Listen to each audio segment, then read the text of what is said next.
Now let's take a look at the latest business headlines. And for help with that, we're going to welcome in Professor at Montclair State University, Dan Geltrude. Good morning, Dan. Nice to see you. Good morning, Alex. All right, let's start with the markets, which closed mostly down yesterday. And this morning, futures are falling ahead of the opening bell. But Dan, it was a rough day for the S&P, which fell to a new low for the year. And now all three major averages are in a bear market territory. So break down what this means. Well, it's ugly out there. And of course, many Americans are looking at those 401k statements and retirement plans and saying, oh, what happened? How am I going to be able to retire? My money is disappearing.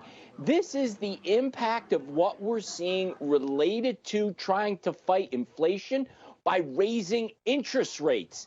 So the impact that it's having on the economy and specifically the stock market is significant. What we see Jay Powell trying to do essentially is he's killing the economy to try to save it.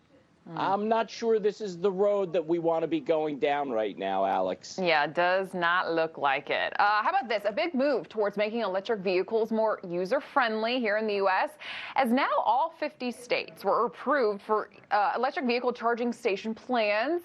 But how long will it actually take for these plans to come into fruition?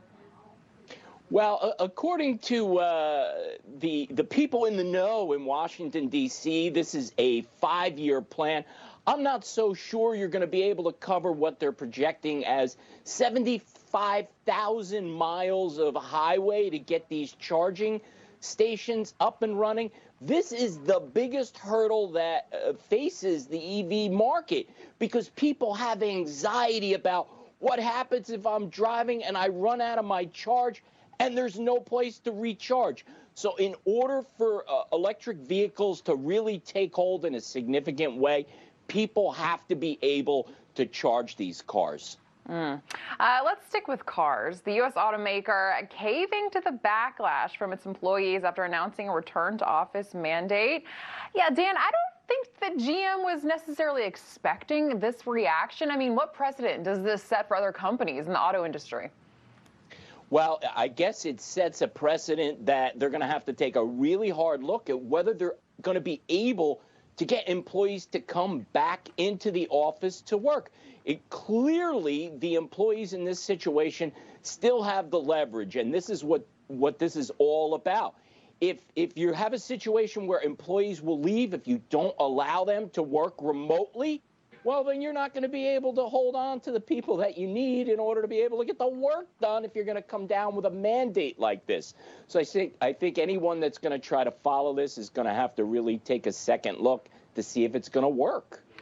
Let's go from cars to planes. As airlines try to manage staffing shortages with the post-pandemic spike in travel demand, flight attendants are now taking matters into their own hands. Fed up flight attendants for United hit the picket line yesterday. So, Dan, first, what are they fighting for? And second, how is this expected to impact that airline? So what the flight attendants are saying is they're actually feeling the pain that we're all feeling as travelers because of so many delays and cancellations. And they're saying, hey, listen, you got to improve your operations here because we're getting stuck in airports and we're having to suffer through cancellations. So in effect, they're really protesting for all of us to say, hey, airlines, get your act together, please. Well, Forbes has now released its annual list of the 400 richest Americans. And Dan, former President Donald Trump has made it back on that very impressive list of people. What are your thoughts? It's amazing how much Donald Trump gets attention on this issue. I mean, he's really at the lower end of the Forbes 400 as far as all of these wealthy people, yet we're talking about Donald Trump. Why is that? Because Trump always claims that he's worth so much more than they have him listed for. So Forbes has him down at around $3.2 billion, not too shabby. However, Trump has claimed for quite some time he's worth closer to $10 billion. So that's about 3 times more than what they're saying. So therein lies the headlines. Well, I think anyone on the list is not doing too shabby. Dan Geltrude, America's Accountant, thank you so much for joining us this morning. Great to see you. Thanks, Alex.